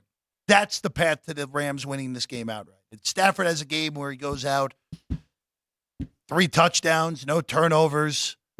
Rams are going to win this game. If it's one of those 2 touchdown, 2 turnover games, Detroit probably gets it done. if they hold Stafford to something in that area code. It was better, obviously, at 3.5 and 3, two big, huge different numbers. 3.5, thought the Rams were good. At 3, going to stay out of this, and we'll wait in game and see if the Lions get out early. We'll take a better number. So Laporta is probable. Laporta's going to play. I think Higbee's going to play as well. I would be surprised if Higbee for didn't the play Rams. So, yes. which again adds to the challenges for the Lions defense. Moon and all. No, one of our friends on Twitter just tweeted at us. Didn't Sid Finch throw a perfect game the last time there was a waxing gibbous moon on George Plimpton's birthday? Thank you. Very good, Vinny. Excellent. My wife and I watched a little bit of Paper Lion the other day with George Plimpton. Obviously, it was a long time. Well, with Alan Alda playing George Plimpton, and he played in the Canadian Football League, supposedly, the Newfoundland Noofs. Very nice. Which aren't really a team. And I think today, I don't think he can get away with that today. Was that Alex Karras' Alex movie Karras' debut? I don't know. Alex Karras had dinner at my house one day. Did he? What was the moon? I think it was the year he got suspended for gambling. And Mama Jack said, "Don't ever breathe a word of this." Yeah, 50 years later, I think you're okay at that point. Well, I think it's closer to 60 years, to be honest with you. So I think I could say so. Well, that's the Greek connection, right, Yeah, Chris? exactly. Yeah, there we go. All right, we're going to take a quick break. We promise no more moon talk when we get doubt back. it. You'll break that Who promise. knows, Ryan? You're going to break that. Somebody's going to break that that promise. Who knows? Maybe more winning gibbouses. I don't know. All right, when we get back. Well, it's been a full moon for Philadelphia the last 6 weeks. They try to snap the losing streak and advance to the second round as a road favorite against the home dog Bucks. We talk about it next on Sports by the Book.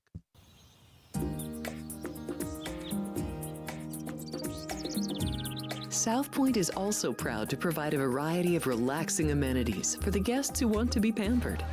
Soak up the sun and let your stress melt away in our lagoon-style paradise swimming pool. A relaxing getaway where you can bask in the desert sun and enjoy seasonal food and bar service poolside. And if you really want to escape, come to Spa Costa del Sur. From couple suites to a co-ed wet area, our spa caters to business and leisure travelers who want to unwind and elevate their senses. A visit to one of our spa's steam, sauna, or whirlpool treatment rooms will leave any guest feeling like they can take on the world. Our gaming amenities include over 60 table games and over 2,600 of the most popular slot and video poker machines. We have penny slots, including the popular Buffalo games, and real machines like Wheel of Fortune, Triple Sevens, and Megabucks. If you prefer video poker, try Deuces Wild, Double Double Bonus, or a variety of multi-denomination games. Or try your hand at one of the most popular casino table games in the world, Blackjack. Don't let the game intimidate you. Blackjack, also known as 21, is both easy and fun. And our dealers are always happy to assist. And the best part? Blackjack always pays 3 to 2.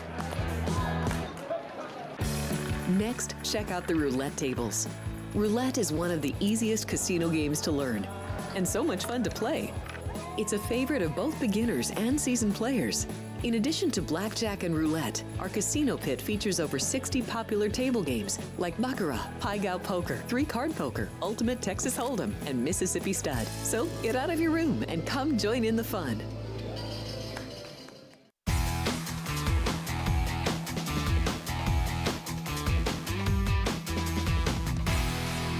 Welcome back in. Sports by the Book is the show here at the South Point studio. I'm Jeff Parles. Full desk, and we haven't even seen Jimmy yet today. No, we would have to put Jimmy in the producer's chair today. Where is Is he at the spa today? He's actually getting a haircut. Oh, he's getting a hair. Does he get? Now, here's the important question. Does he get his haircut on the premises here at the barbershop? Yes, he does. Mm-hmm. Go. Yep. Go. Johnny, what's Johnny's last name? I think it's Trujillo. I think it's Johnny Trujillo. Yeah. Been here for a long time. Yes, he has. Listen, whatever you need, we have it here. You don't have to leave. He did the barber shop. Clearly, we even have a theater? meteorology department now as well. I got to make sure to bring that up every single week now. Please don't. I just the moon stats. For If our you guy do, Magliulo. make it one when What I'm, if when it I'm not impacts here. gravity, Vinny? Would that mean something for you? You gonna start talking about tides now too? No, I'm good. Maybe the Norfolk tides. Oh. Maybe that would be the only one. Oh, On the that tide water tides. one. No, yeah, same principle, right? Yeah. All right, let's go to the final game of the NFL weekend, which is on Monday. Here we go, Monday Night Football. Year 3 of this now. We've been doing this on the Monday nights. Year 4. Eagles and Bucks. Saw this game in week 3. It was actually on NFL Network earlier today. Come as a shock, the Eagles won that game. Long time ago. Convinced 2 different teams. Now. Yeah, I would very rarely say throw out the result from a regular season game played between the 2 teams, but this is absolutely throw that result out because both of these teams, yeah, I know Tampa got off to the good 2-0 start and they beat 2 NFC North teams that ended up missing the playoffs and going 7-10 in Minnesota and Chicago. Philly, of course, got off to that great start, and here they are, where it seems short, but how can you possibly trust this team to beat anyone other than unless they were playing the Carolina Panthers this week? It'd be the only team I would fully trust, especially after the last 2 weeks, where Alex and I were in here watching them lose to Arizona after having a double-digit lead, and that game against the Giants was never competitive. Oh, and by the way, they got horrible injuries in that game. Jalen Hurts looks like he's going to be ready to go. Mm-hmm. But A.J. Brown hasn't practiced yet this week. They said Hurts threw yesterday with like a glove or some kind of splint or something on his finger. That doesn't sound great. Yeah, because it's his throwing hand. He was a full participant today, Hurts. Full participant, but it's a little different for a quarterback. Not getting hit as a participant. You mentioned it too. They lost Sid Brown, right? The safety. They lost another safety. He's both of them. Him and Blankenship are both did not practice. You mentioned today. A.J. Brown. Darius Slay is banged up as well. I mean, this team has gotten banged up for the last 6 weeks, and it's certainly been reflected in their play. I mean, and their defense is just non-existent in the last month and a half. I mean, think about it. And I think part of that has to do with the change. You remember they went with Patricia. I think that hurt the chemistry of the defensive side of the ball for the Eagles. It's something. The rhythm is not there. It's everything that could happen to this team's defense has happened, and I don't think that coaching maneuver helped the situation. It was obvious at the time that the move to make Patricia the primary defensive play caller was a panic move. Sure. And I don't think anyone thought it could be 100 times worse than it was. And it has been, without the shadow of a doubt, as bad as it can possibly be since he's taken over. And you mentioned the injuries. Darius Slay is going to play in this game on Monday night. Okay. But again, it's a team that they look like, and we've seen this, and I never thought Nick Sirianni was actually on the hot seat. I just thought it was always just the Philadelphia media is going crazy because that's what they do. But the Eagles look like a team that's given up on their head coach. And once that's happened, you're almost never coming back from something like that. Yeah, I mean, matter of fact, I talked to Ashley, who's from outside of Philly. And I think I talked to her, I don't know, it was Monday or the week before. He said, don't listen to the Philly press. They go overboard on everything. Don't listen to them. Yeah. But here we are later in the week, and I'm thinking, I think there's something to this. Mm-hmm. I don't know if he gets fired. He was in the Super Bowl last year. Now all of a sudden you lost the team. Maybe it's some of the guys on the team. What was it? Casey Stengel had the great thing. He goes, I got, what's there, 25 guys on a baseball team. I got 5 guys who love me, 18 or whatever it is, 17 guys who could care one way or the other, and 5 guys that hate me. I got to keep the 5 guys that hate me, or the 5 guys that love me, to keep them away from the 5 guys that hate me. I got to keep them apart. So I still have the 5 guys that love me. So I think there's probably just a couple of bad apples in there. And listen, when things get tough, do you bail on your coach?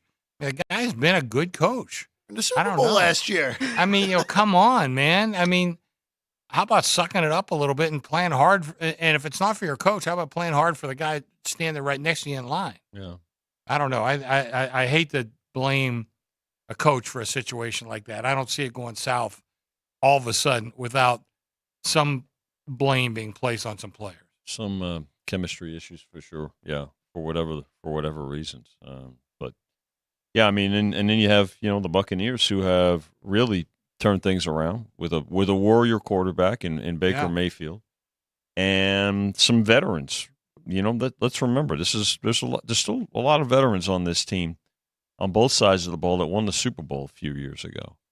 And again, people can say what they want about we've talked a lot about coaches. Todd Bowles has found a way for this team to get there, but they won back-to-back division. Three in a row. Well, back-to-back with Todd coaching, but three straight dating back to the year before, after the Super Bowl. I mean, you could say, was it a weaker division? Yeah, but they still had to figure out a way to do it and get there. And I think KJ Britt is what's his status, Jeff? Because he's a veteran. He's an important piece for them at linebacker. But other than that, they're pretty healthy. And I mean, these are two teams that are trending in questionable. Okay, two different directions here. But again, open 2 went to 2, and now it's toggled right back and forth, right, Chris, between 2.5 and 3. So yeah, and again, we mentioned coaching. Bowles was a little bit on the hot seat too. Mm-hmm. I mean, I don't think a lot of people had a lot of confidence in him. Baker Mayfield kind of the same way. I don't think guys, but those guys all stuck together.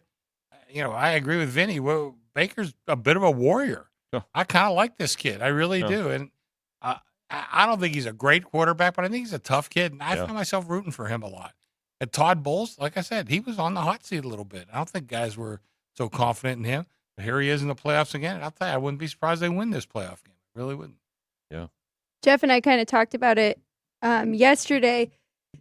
The Bucs didn't put themselves in a great position with their last game, winning 6-0 over Carolina, and it was pretty scary. And then the week before that, the Saints won that one pretty convincingly, 23-13. But I think the Saints were still in a position to win that division, gave it their all in that one. But the 4 weeks before that, they looked really good with the Falcons, the Packers, your high offense. They beat them 34-20, and then the Jags, of course. But I like the Bucs here. I think it's hard to make the Eagles a road favorite against anyone in this spot and how they are playing. And A.J. Brown probably be missing this game, one of their main weapons. So I like the Buccaneers and Baker Mayfield. And you mentioned the veterans, Mike Evans. Can't slow him down. And Chris Godwin late in the season has done a lot for this team. So I'll be taking the points with the Bucs, maybe even a little money line here for the upset. Somebody asked me, what would this game be if Philly was playing good? I said, it wouldn't be because they'd won the division. Yeah, they would have been playing. They wouldn't have been playing. Dallas. It wouldn't be exactly. Yeah. So I think you asked me, Jeff, a month ago. Was it you that asked me? What would this game be? Dallas at Tampa Bay. Yeah. I think you asked me that I exactly. absolutely did, yeah. And what did I say? It'd be like 7.5. Yeah. That's a long time ago, though, Sure. Well, and you know what? I will say this. This is kind of more of anything that the fact also, too, that Philadelphia has looked as bad as anyone in the entire league other than the Panthers the last month. And people were still betting them this week. Yeah. You open 2. That's the other thing. You open 2 on this game. It laid me 2 and 2.5. Yeah, and you had a little bit of a toggle there for a little bit, but it's been pretty steady at 3 now for 3 days. And that's just not here. That's market wide. I think that's just a testament also to what the Bucs are in most people's power ratings. This is a team that won a division that was awful this year. New Orleans had the easiest schedule basically ever put together and still couldn't win more than 9 games. Atlanta, thank goodness we don't have to bet on the Falcons again this year, Alex.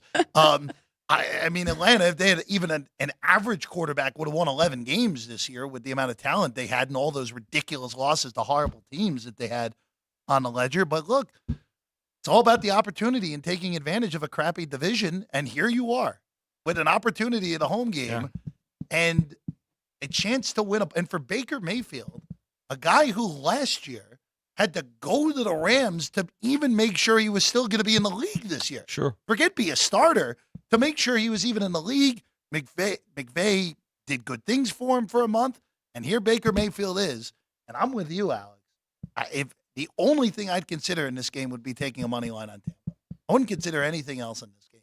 And if Philly decides to show up for once and beats me, so be it. They're supposed to be the better team in this game, and they're supposed to win this game. There you go, that ghost. The supposed is. Supposed to, that's my that there, but that's the point though. Like, Yeah. I No, but Alex is right, too. They Yeah. didn't look great the last 2 weeks. Tampa Bay. I'm No, talking no. about. No. You know, so you're talking about two teams kind of limping in the last couple of weeks. Yes. Who's limping more, though? Right. I think Philly's limping a lot more. think Philly's limping the most of everybody in the NFL right now. Baker Mayfield is probably the greatest example of this year of a quarterback. He's a veteran now, let's face it, and he's had to bounce around, and has remained resilient. And look what he's done in leading his team. Right? I mean, he basically got run out of Cleveland. Okay, and he again, you mentioned the with being with the Rams last year, and again he came in. I don't think he had his suitcase unpacked and had to play that He was game. on the team for 2 days, Right? and they beat the Raiders. And so, look, there's something to be said about that, and that's too where teams can look at some veterans. You look at Flacco, because there's just such a mindset to rush these first round picks or these first and second year quarterbacks. And it's a completely different game. I mean, look at Michael Penix on Monday night, who looked terrific and had a great year, and still was battling the other night. He took some hits. If that's the case, now that's where teams are going to look at him, and it's going to impact his position in the draft simply because if Michigan's defense could do that, what's going to happen with an NFL defense? And that's what a lot of GMs and coaches are going to look at. And I'm not saying Michael Penix, hurt himself by any means in that. What I'm saying is that you've got to consider what goes on with the premier defenses in the college, and then when you're evaluating a quarterback to come in and expect him to be, the same in the NFL that he was in college right away. It's unrealistic. I will make one point about that first game in week 3. I know you said we can throw it out, but on a positive note for the Bucs, it was 3-3 with about 2 minutes left going into halftime. The Eagles scored, so it's 10-3 going into the second half. Well, the Eagles get the ball back, and they did what they were really good at last year and early in the season. They slowed it down, methodically moved down the field. They ran out the clock, didn't give the Bucs back the ball too many times. So I think they put up 6 more points in the fourth quarter. But I think we don't have that luxury with this Philadelphia team now at the end of the year. So I think knowing the Bucs were in that game for majority of that first half gives me confidence on how they're going to play this time around. And I love the revenge factor as well. By the way, just a follow-up too, I think that, C.J. Stroud, you could say, is a bit of an exception, but I think that let's see, how he gets through here and how he, the next year with film and things like that. I mean, I think the kid is great. I think he's going to be. He was the best quarterback in the draft, and Richardson got hurt. But I'm talking about the expectations to be that immediate difference is asking a great deal. Well, and look, there's so many questions for why this has gone awry for Philadelphia. And part of it may just be something that you just kind of brought up. Jalen Hurts just might not be as good as he was last year. And that could be the best Jalen Hurts ever is last year. It's possible. Now, we'll see. Time will tell. But it's kind of like Stafford last year, right? Where you just dealing with so many different injuries throughout the season. And Jalen Hurts has kind of been in that position because he's wore a knee brace, right? Knee injury, for most of the season. And then we don't know about if there's other things. There are a lot of array of factors. It could be that he just wasn't healthy this year. It could be that the league has caught up to him. It could be that the team has had enough of their head coach. I mean, there are so many things. Both with this Eagles. coordinators left. Well, that's the other. That's That's big. the And biggest And thing. I have to more tell than you, anything. I think that gets lost in a lot of discussion and a lot of analysis. There are coordinators that are exceptional at what they do, and it's not just how they coach their units and things, but it's how they interact with the players. There's just there's a consistency, probably one of the greatest offensive line coaches, wasn't even a coordinator, but Dante Scarnecchia for years. Oh yeah. In New England. Not too many people outside of New England knew about this guy, but what he did with that unit was exceptional and how it impacted. And you asked Tom Brady about how vital he was. So that, and as a head coach, you've got to be in sync with your coordinators and your special and your special, the rest of the coaching staff. But once that shifts, and now it's pretty significant when both of them go. And if you look at it, both the offense and the defense have been impacted by Philadelphia. And you can say, well, they started off the season so good. Well, they started off the season so good, but everybody started the season. Teams should be getting better as the season progresses, right? Again, look at Tampa in the second half of the season compared to the first half, even though they were 2-0 when they went into the Philly game, but after that they were marginal. So there's a lot to be said, I think, when it comes to that in the Eagles situation with both coordinators moving on. No, 100% right. I mean, just play calling's not as good as it was a year ago. Mm-hmm. Look what Steichen did in Indianapolis this year with Gardner Minshew, and Great job. legitimately 1 yard away from having a chance to get in the end zone and win that game last Saturday night. By the way, I like that play call. They just didn't execute the play. He was pissed too. I was not happy. Yeah, he was not pissed. happy. Yeah. Don't blame him. No. Season ended on I know. that play. But he was pissed. And look, we'll see. Again, it's the NFL playoffs. And like Chris mentioned earlier in the show, this is a week historically where underdogs do pretty well. Yeah. And not only do they do well getting points, they do well outright, all So things there considered. figures to be 1 or 2 upsets. Yeah, it won't be. And again, just so we all remember, when someone says that the Bucks when someone says the Eagles upset the Bucks this week, Yeah. don't even give that credence. See, I knew you'd like that one as well. I knew you would. I'm calming myself. Yeah, well, that or Cleveland upset Houston. Cleveland's been a favorite all week long on this. And also, by the way, you mentioned offensive line coaches as well with Scarnecchia. Obviously, when Belichick has that Hall of Fame speech in Canton one day, we know Scarnecchia is going to be Well, you can mentioned. see. Obviously, they knew what he was worth. Oh yeah, They brought him I'm back. sure he brought him back a second time. Yeah, I'm sure he had plenty other offers. Yeah. Sure.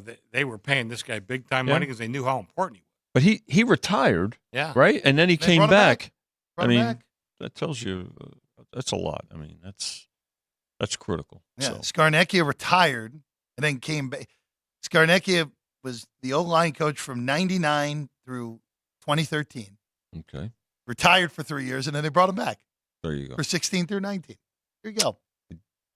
And had immediate results. Immediately, And they won it. immediate They finally won their impact. Super Bowls again. Yeah. With that, I was going to say, just tying it to someone who's in the playoffs, a guy who got made fun of all these years as a head coach, but has been one of the best offensive line coaches in the NFL is Bill Callahan.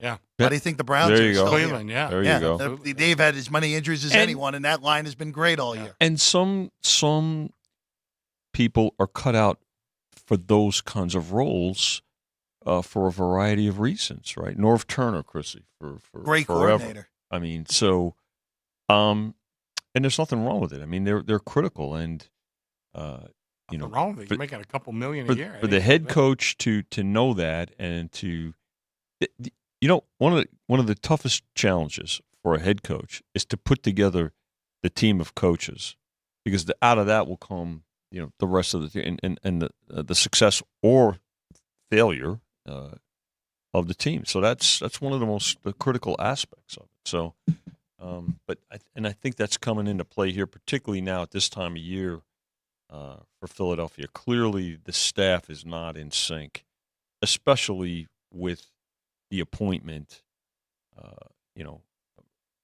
recently. And again, it's not a knock on Patricia. I'm just saying it's a difficult time. It's almost like a panic move, like you mentioned. So Yeah, and that's the way I see it. panic moves never work. No, They never work. no, they don't. Here are, like you said, Vinny, if the Eagles were playing well, we would have been talking about the Eagles playing the Green Bay Packers this week Yeah, in Philadelphia. in Philadelphia. Right. And goodness, what are they getting drilled with the weather there? Probably not as bad as it is in Buffalo. Yeah, just wind there on Sunday, so it would have been a whole different deal. And Dallas would have gone to Tampa for the second consecutive year. Before we go here today, did you play any hockey or No hockey today. No hockey today. Only for you? two games. Only 2 games. It was a very, very weak college basketball card on a Friday.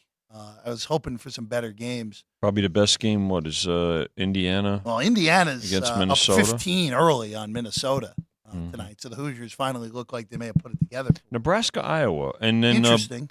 Boise and Nevada. Nevada's. I have to tell you, this Mountain West. Yeah.